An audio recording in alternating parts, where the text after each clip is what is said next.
principio, ¿por qué no avanzas? Aquí no hay fantasmas. Avanza. Allí, avanza. Avanza y hay unos sitios libres, avanza. Avanza. Parece que no descifras el lenguaje, avanza. Avanza, ustedes todos. A la base. Todos adelante.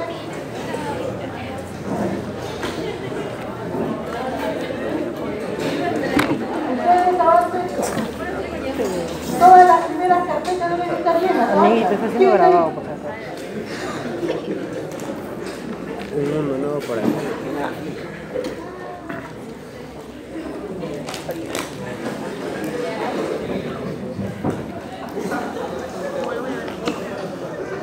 Aquí, ¿por qué están llenas estas carpetas? Avancen.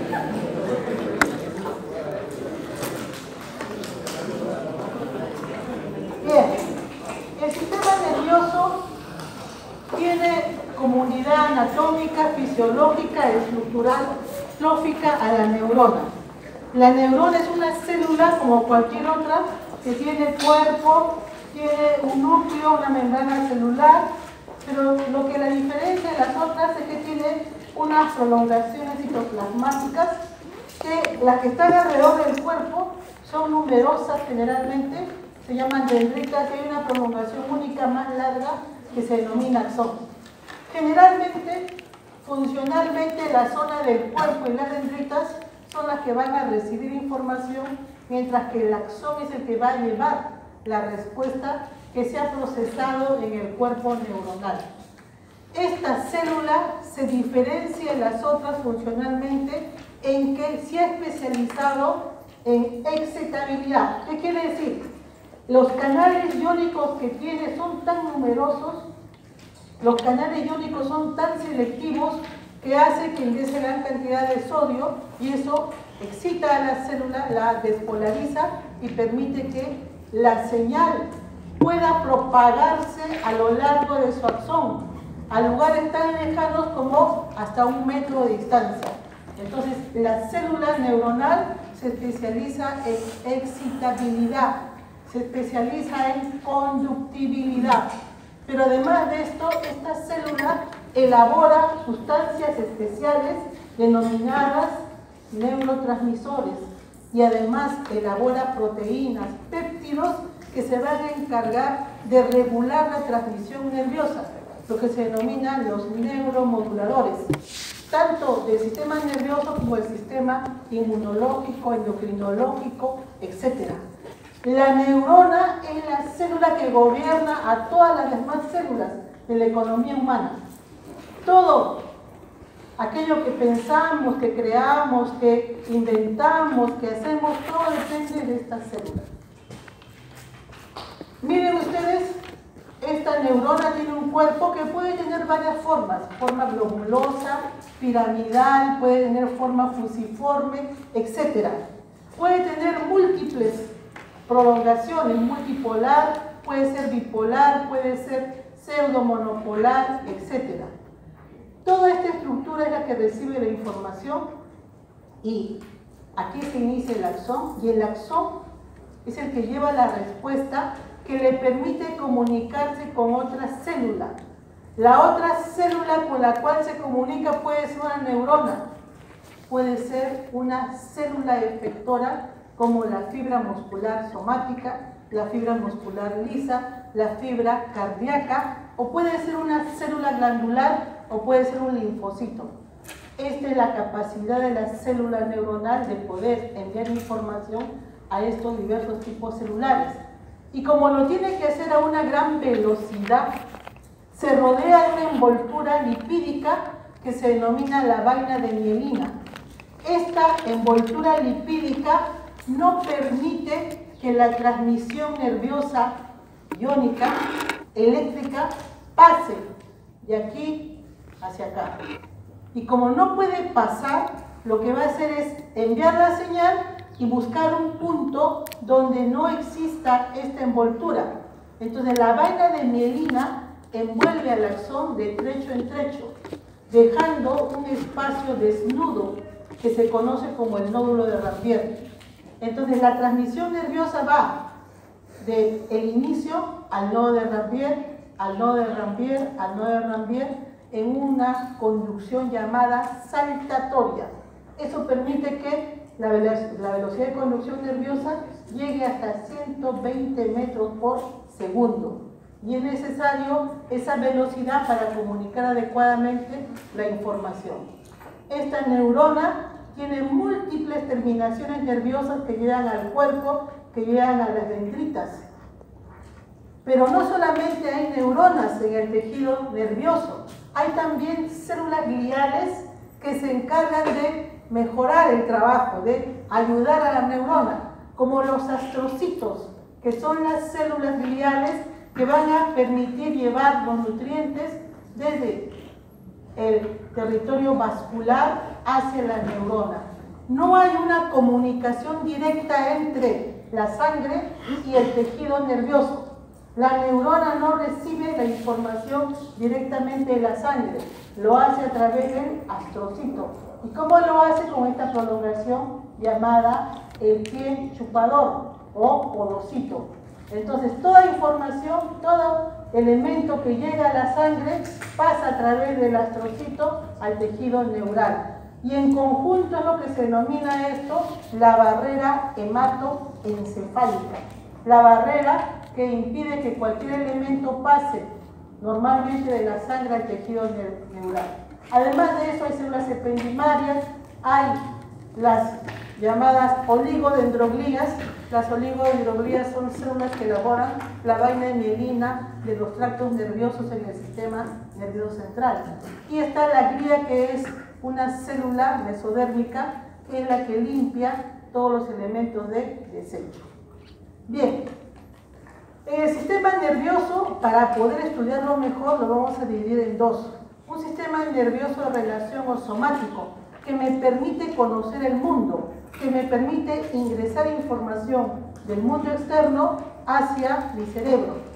Y hay un sistema nervioso visceral o vegetativo, que es el que va a gobernar el buen estado de las vísceras de todo el cuerpo para que el individuo pueda sobrevivir. Entonces señalamos que en el sistema nervioso podemos dividirlo en dos grandes grupos morfológicos. Aquellas estructuras grandes que procesan la información, que son el sistema nervioso central, con dos órganos fundamentales, el encéfalo y la médula espinal. Y los tractos nerviosos que recogen la inervación desde la punta de los pies hasta la punta del vértice en la cabeza. Todos ellos recogen la información y todos ellos envían la respuesta para la ejecución de una acción. El sistema nervioso de relación o somático tiene al encéfalo, tiene a la médula espinal, que va a recoger la información de la superficie del cuerpo, lo que conocemos como sensibilidad, y va a enviar una respuesta al órgano efector, que es el músculo estriado. Y el sistema nervioso vegetativo o visceral, que recoge la información de las vísceras como los pulmones, el corazón, el tubo digestivo, las glándulas gastrointestinales, la vejiga, los órganos sexuales, el riñón, etc. Y procesa la información y envía la respuesta al músculo liso, al músculo cardíaco, a las glándulas secretoras. Como el sistema nervioso es demasiado valioso para el hombre, está protegido. El sistema nervioso central tiene dos órganos fundamentales, decíamos, que son el encéfalo y la médula espinal. Estos órganos son muy frágiles, se pueden romper, se pueden dañar fácilmente, por lo que están cubiertos por cavidades óseas. Así, el encéfalo está dentro de la cavidad craneana y la médula espinal está dentro de un conducto en la columna vertebral. El sistema nervioso central, entonces, va a estar cubierto el encéfalo por la cavidad craneana, la médula espinal por la columna vertebral, y el sistema nervioso periférico son los tractos nerviosos llamados nervios craneales, cuando tienen su origen en el tronco encefálico, y nervios periféricos cuando tienen su origen en la médula espinal. Igualmente, en el sistema nervioso vegetativo tenemos el encéfalo, la médula espinal, que van a procesar la información vegetativa, y el sistema nervioso periférico vegetativo autonómico o visceral está compuesto por el sistema simpático y parasimpático. Aquí vienen el encéfalo, a la médula espinal, que van a procesar la información. Dentro de la cavidad craneana pueden ustedes ver este corte sagital de la cabeza. Vemos la cavidad craneana, la bóveda craneana, la base del cráneo, el agujero occipital y aquí la columna vertebral alojando a la médula espinal. Todo esto es el encéfalo dividido en un compartimento inferior que es la región infratentorial y un compartimento superior que es la región supratentorial separada por la tienda del cerebelo. Aquí está el tronco encefálico, el cerebelo, aquí el diencéfalo y aquí los hemisferios cerebrales. Órganos protegidos por estructuras óseas, pero así como los protegen también limitan su expansión. Son cajas duras que no van a aumentar de tamaño. Muy bien. En esta vista observamos la columna vertebral, donde se ha retirado la cara posterior, el arco posterior, para ver la médula in situ y su continuidad con el tronco encefálico y luego la región intracraneana. El sistema nervioso, vale decir, la médula y el encéfalo, tienen capas protectoras, capas que van a tapizar la cavidad ósea, sea cavidad craneana o sea columna vertebral, y van a proteger a estos órganos. Las meninges son la dura madre, la aracnoides y la pía madre. En esta imagen pueden observar que se ha retirado la estructura ósea y se ve la dura madre, una lámina gruesa, ¿no?, blanquecina, que está envolviendo a todo el encéfalo. Esta capa fibrosa es la dura madre, que está compuesta por dos láminas, una lámina externa y una lámina interna. Va a tapizar, se va a adherir a la base del cráneo y va a cubrir a la víscera. Esta estructura tiene espacios en los cuales las dos láminas se separan y van a estar tapizadas de endotelio para dar origen a lechos vasculares venosos como son los senos venosos, como verán después más adelante. En esta lámina vemos un corte sagital, vemos a la dura madre tapizando la base del cráneo, formando también una capa en la parte superior de la bóveda craneana, y vemos un tabique que desciende de manera sagital, medial, que se conoce como la hoz del cerebro, que se inserta en la pubis crista galli y luego se inserta en la parte posterior en una banda de dura madre que cubre la fosa posterior. Esta banda de dura madre es la tienda del cerebelo. La hoz del cerebro entonces está separando los hemisferios cerebrales derecho e izquierdo, mientras que la tienda del cerebelo separa el compartimento intracraneano en dos regiones. Una región que cubre la fosa posterior donde se aloja el tronco encefálico y el cerebelo, y por lo tanto esta es la región infratentorial, y una región superior que aloja al diencéfalo y los hemisferios cerebrales, la región supratentorial. Además de eso hay una banda mucho más pequeña, central, posterior, que se conoce como la hoz del cerebelo. Entonces la dura madre tiene láminas especiales que van a dividir el compartimento intracraneal. Y vamos a ver acá una vista superior donde pueden apreciar la abertura que permite la continuidad del tronco encefálico con el diencéfalo, y esto es la tienda del cerebelo. En el caso de la médula espinal, la dura madre cubre a la médula espinal, se inserta en el agujero occipital y le forma una bolsa en la parte inferior. Esta dura madre cubre toda la estructura medular, inclusive se va hasta parte de las estructuras neurales periféricas, como son las raíces, envuelve al ganglio espinal dorsal, ¿no? Y se va a estar cubriendo la zona de origen del nervio, que es el agujero de conjunción. Una vez que cortamos la dura madre, observamos que hay una lámina trabeculada, ¿no?, que se denomina aracnoides. Y la capa más profunda, transparente, muy delgada, que está adherida a la víscera en la pía madre. Entonces tenemos tres capas, aracnoides y pía madre, que completan este tipo de cubierta. En esta lámina observamos este esquema de la médula espinal. Vemos que la dura madre está envolviendo toda la estructura y la siguiente capa es la aracnoides y la pía madre la capa más profunda. Entre la estructura ósea y la víscera hay espacios. El espacio que está por fuera de la dura madre se denomina el espacio epidural. Entre la dura madre y la aracnoides está el espacio subdural, y entre la aracnoides y la pía madre está el espacio subaracnoideo. El espacio subaracnoideo está lleno de un líquido llamado el líquido cefalorraquídeo o cerebro espinal. Los otros espacios son espacios virtuales que potencialmente pueden ser ocupados por sangre, por elementos extraños, a veces parásitos, y también pueden ser ocupados por pus, etc.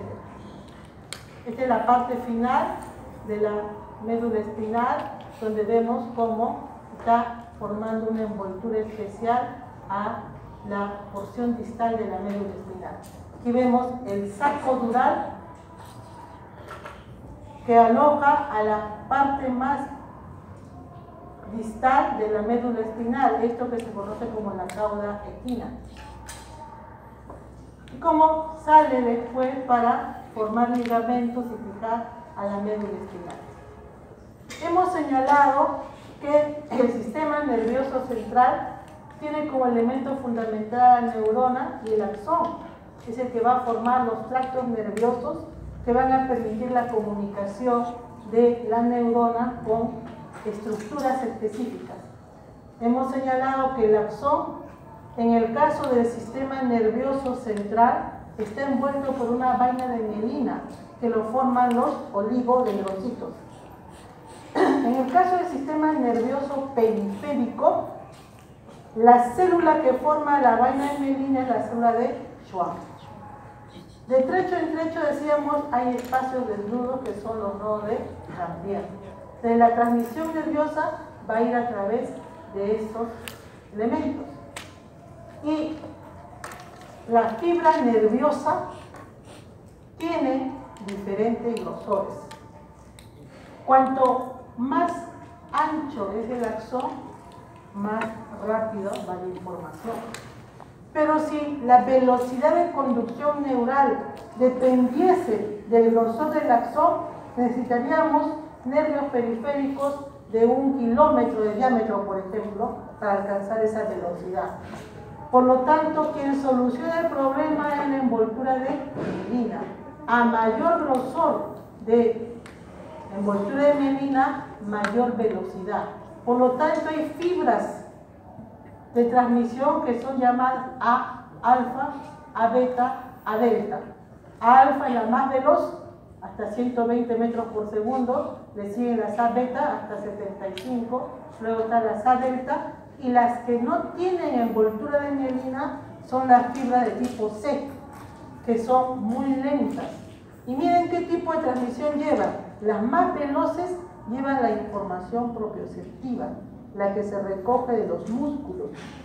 ¿Y por qué son importantes?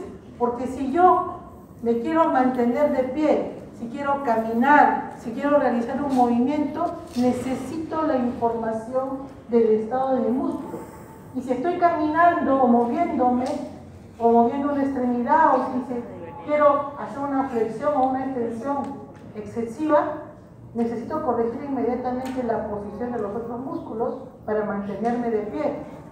es información valiosísima que debe ir a gran velocidad. Por lo tanto, la información propioceptiva viaja por las fibras más veloces. Las fibras A beta llevan información de los mecanorreceptores, tacto. Y dolor, temperatura viajan a través de las A delta, y las amielínicas llevan información dolorosa, visceral y información térmica.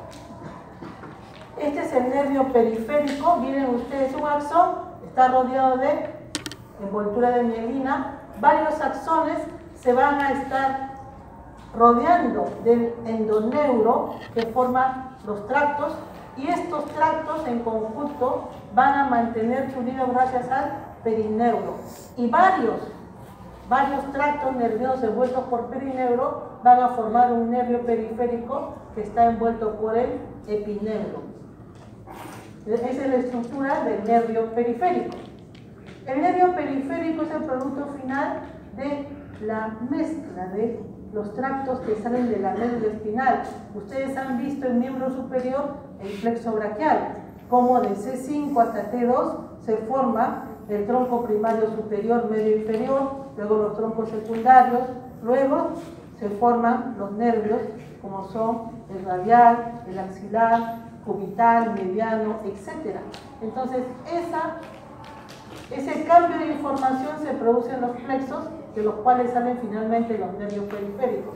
Aquí vemos la médula espinal, los nervios espinales y cómo se forma el plexo braquial para inervar al miembro superior. Recuerden ustedes la conformación. Y luego el tracto de los nervios del miembro inferior. Nervio ciático, nervio peroneo, femorocutáneo, nervio obturatriz, todos del plexo lumbar, el plexo sacro, que van a inervar a elementos, estructuras de la cavidad pélvica y del miembro inferior, en la parte final de la médula, y las raíces nerviosas que van a formar los plexos que hemos mencionado. Un nervio periférico tiene componentes sensitivo, motor, y el componente sensitivo puede ser somático, visceral, y el componente motor puede ser motor somático, motor visceral. Es lo que deben recordar. Por ejemplo, aquí tenemos la inervación del nervio cubital. Territorio sensitivo, la cara anterior de la mano. Territorio sensitivo, la cara posterior. Territorio motor, a los músculos de la región, ¿ah? ¿De dónde? ¿Ah? Palmar.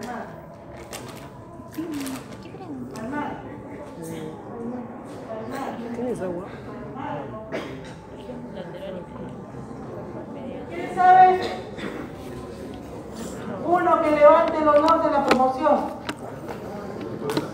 La región hipotenar.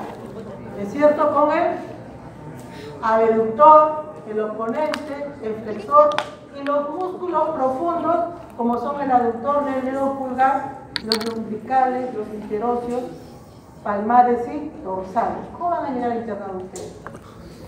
Y ya están en segundo y ya se olvidaron hace ni 2 meses. Nervios periféricos a nivel craneal. ¿Cuáles son? Aquellos que recogen la sensibilidad. Las 3 ramas del trigémino: rama oftálmica, maxilar superior, maxilar inferior. ¿Dónde está la neurona?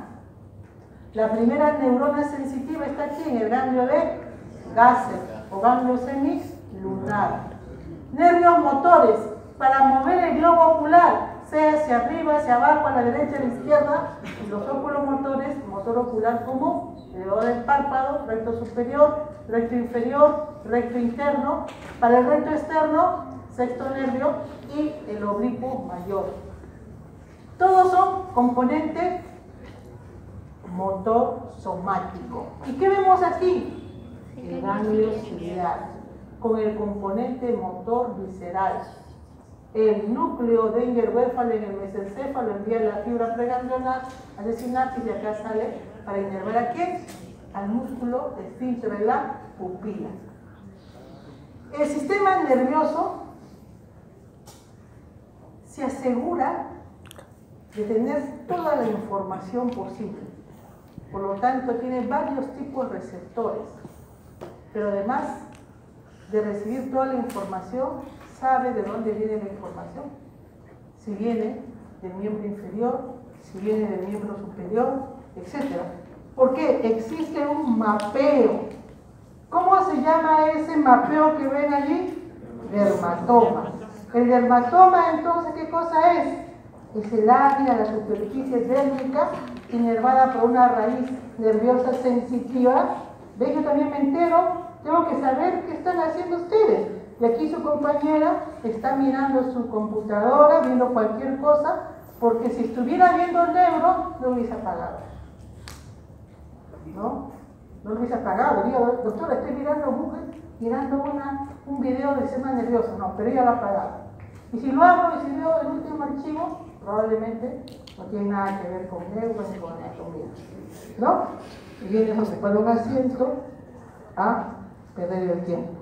En clase de neuro. ¿No? Ese es el valor que le dan ustedes a esta educación. Dermatoma, entonces, es el área inervada por una raíz nerviosa espinal que corresponde a un segmento medular específico. ¿Por qué es importante? Porque el día que sufre un accidente una persona, si se lesiona la columna vertebral y me dice, doctora, no siento nada del ombligo para abajo, yo digo, el ombligo corresponde a T10. ¿Qué quiere decir? Que probablemente la lesión medular se ubique en el segmento décimo de la médula espinal. Por lo tanto, voy a saber dónde está más o menos la lesión, el trauma en la médula. Para eso sirve. Y es necesario aprenderse los dermatomas. No todos, evidentemente, pero deben conocer que C2 corresponde a la zona del vértex hacia el anillo occipital superior. La mamila corresponde a T4, el ombligo a T10, el dedo pulgar a C6, el dedo meñique a C8. Por lo menos eso, ¿no? Y el sistema nervioso periférico, autonómico vegetativo, simpático y parasimpático, recoge la inervación sensitiva y da la inervación motora a todas las estructuras que están en las cavidades craneanas, en el cuello, en la garganta, en el tórax, en el abdomen, etc. Muy bien. Un concepto importante es el de relaciones intercelulares. Las células se relacionan entre sí. ¿Cómo se relacionan? Manteniendo, enviando información.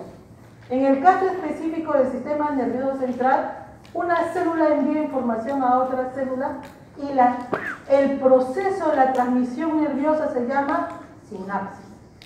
Y la sinapsis que predomina en el hombre es la sinapsis química. Una sustancia química pasa de aquí a aquí. En el caso de la inervación motora, acetilcolina pasa de la fibra nerviosa a la fibra muscular. Y si no pasa el neurotransmisor, no hay contracción muscular. Y si no hay contracción muscular, no hay movimiento. Entonces, eso es lo que deben recordar ahora que está tan de moda. ¿Qué síndrome famoso? El síndrome de Guillain-Barré. ¿Qué es Guillain-Barré? Es una parálisis aguda de todos los músculos. ¿Debido a qué? A una inflamación de los nervios periféricos. Y es tan intenso que puede llevar a la muerte de la persona. ¿Por qué? Porque contracción muscular es permitir mover los ojos hacia arriba, hacia abajo. Hablar depende de la contracción muscular. Caminar, moverse, depende de la contracción muscular. Hacer gestos depende de la contracción muscular.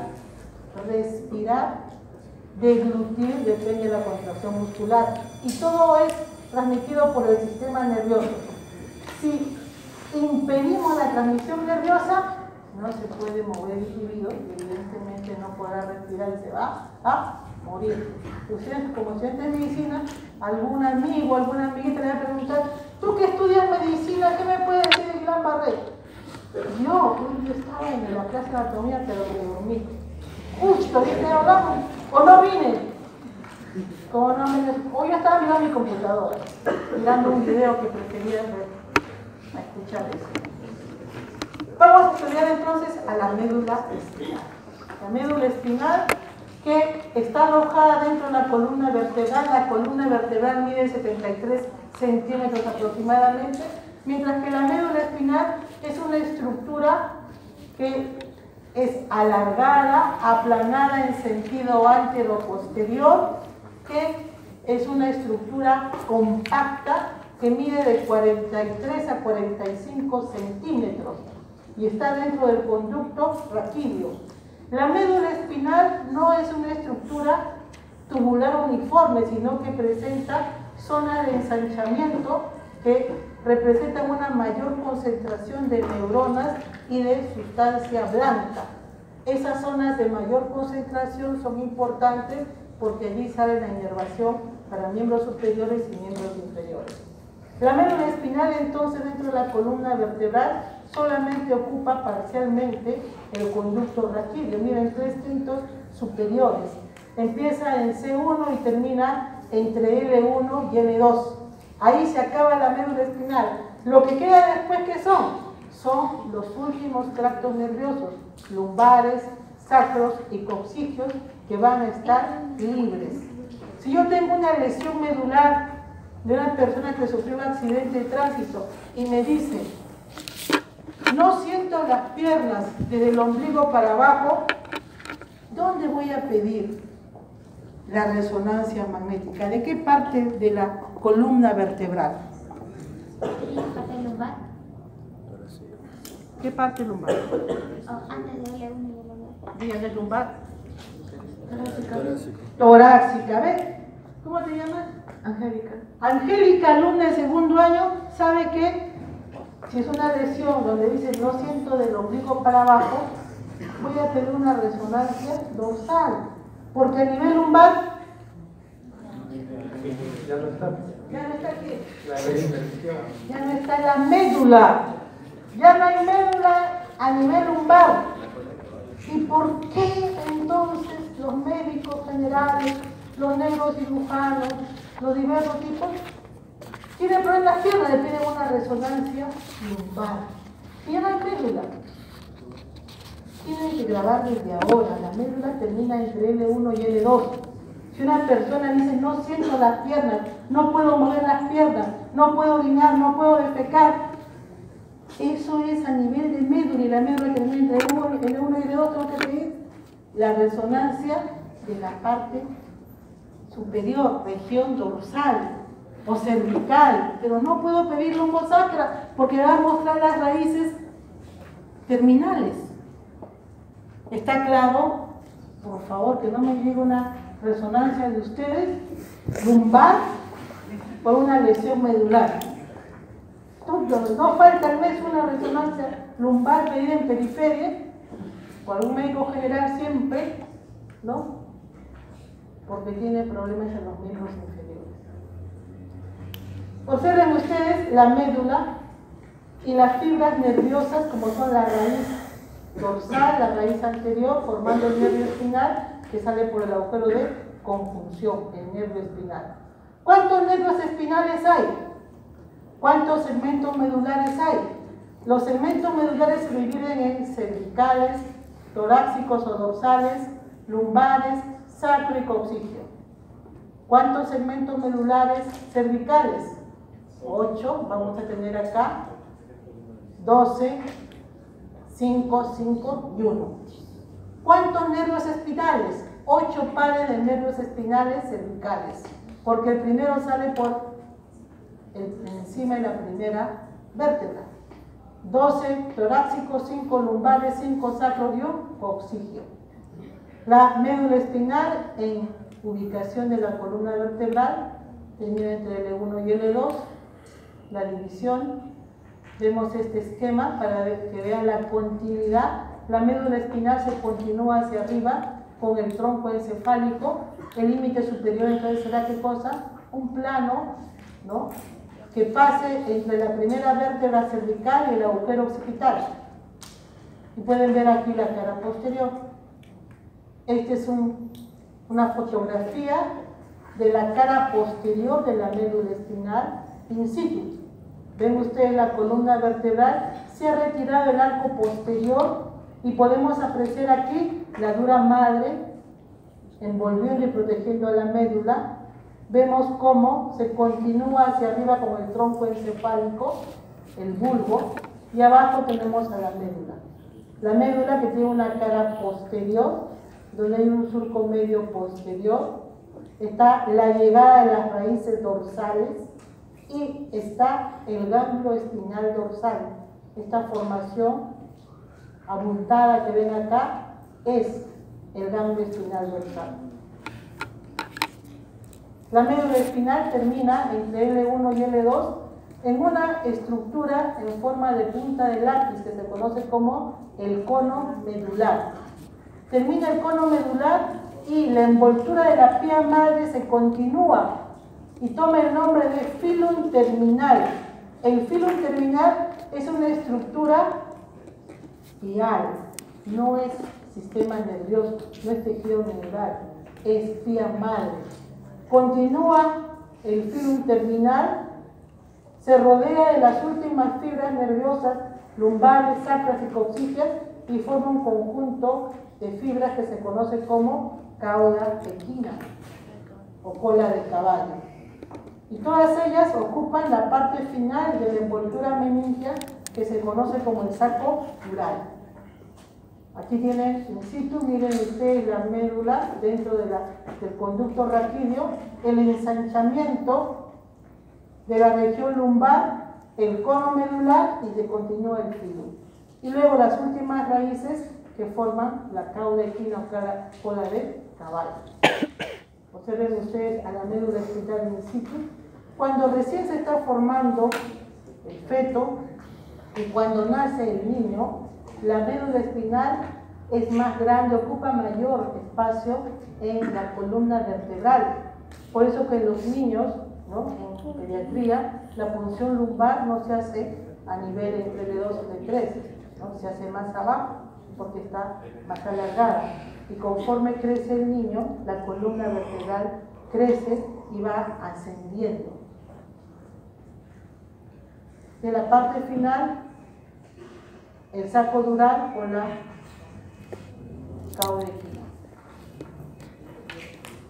La imagen ideal para ver la médula espinal es la resonancia magnética de columna vertebral. Aquí ven ustedes la estructura ósea y dentro a la médula espinal. Este es un corte axial o transversal del cuerpo y pueden apreciar el cuerpo vertebral, el conducto raquídeo y aquí a la médula envuelta por las meninges. Entonces, la médula espinal ocupa el conducto raquídeo, tiene ensanchamientos a nivel cervical, que se denomina ensanchamiento cervical para dar origen al plexo braquial, y en la parte inferior el ensanchamiento o intumescencia lumbar para inervar a los miembros inferiores.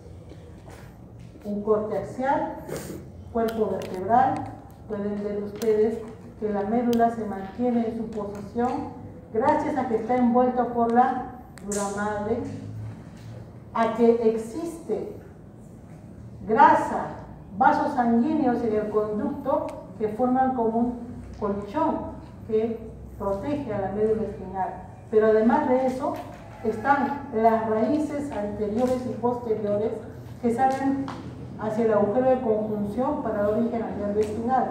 Entonces, esto mantiene en posición a la médula espinal. En la parte final, las últimas ramas, y luego debemos señalar que los medios de fijación de la médula espinal son hacia arriba su continuidad con el tronco encefálico.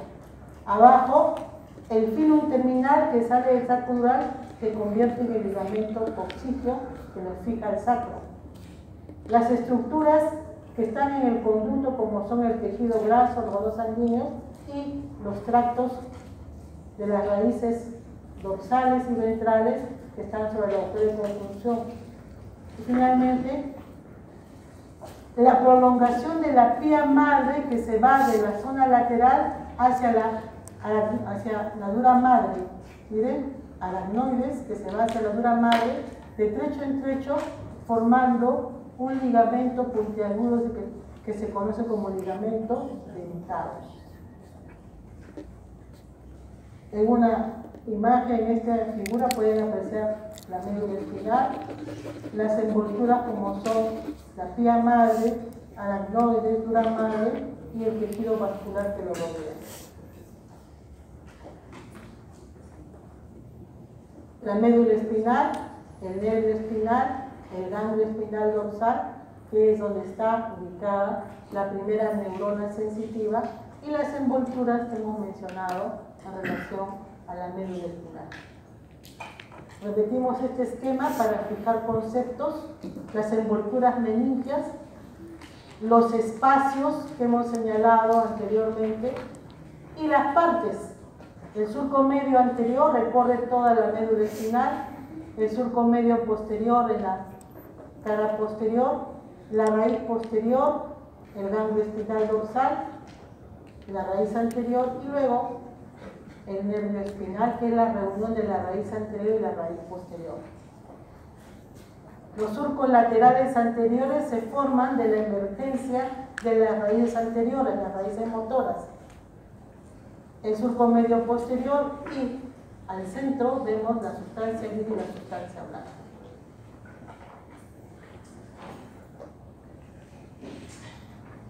La médula espinal no es uniforme en todo su recorrido.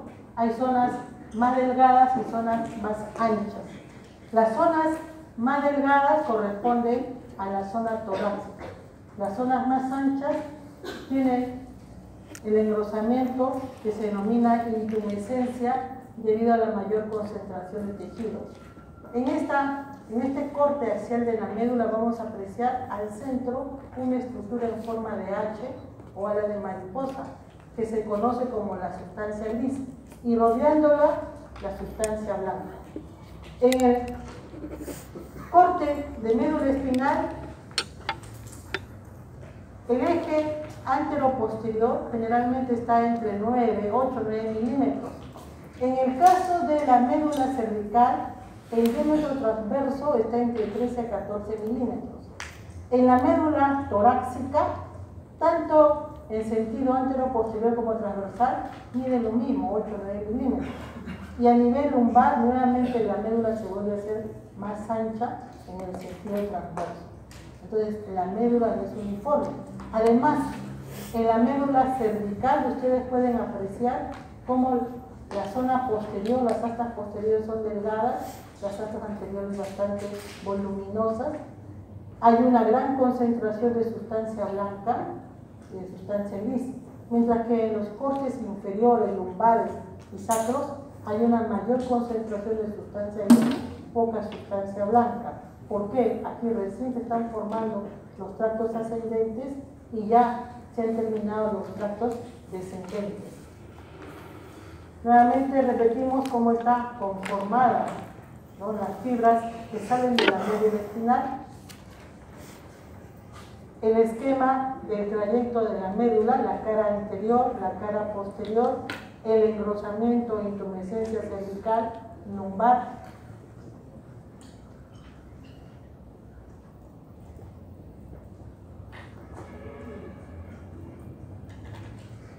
Y lo que representa cada intumescencia, ¿no? Esta es una vista de la cara posterior de la médula espinal. Observen, se ha retirado la cara, todo el arco posterior. Pueden apreciar en esta cara posterior el ganglio espinal dorsal, donde está la primera neurona sensitiva. Esta es la cara posterior, el surco medio posterior. Paralelo a él corren las raíces dorsales llegan hacia la cara posterior y todo el conjunto va a formar entonces un surco, que es el surco lateral posterior. Entonces tenemos la cara posterior o el surco medio posterior, el surco lateral posterior. Entre ambos surcos, todo esto se denomina el cordón posterior. Solamente en la médula cervical, aparece otro surco. Observen ustedes, ¿ven este pequeño surco? Ese surco se llama surco intermedio posterior. Ese surco representa la separación que hay en el cordón posterior entre el haz de Gold y el haz de Burda. Solamente lo van a ver a nivel cervical.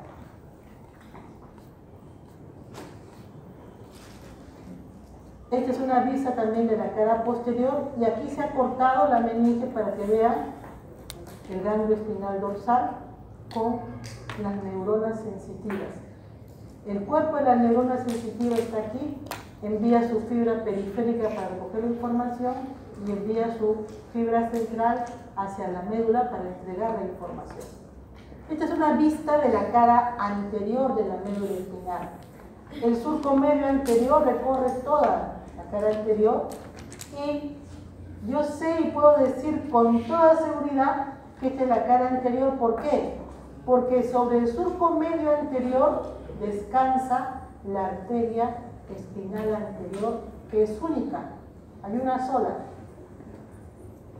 Luego, existe la emergencia de las raíces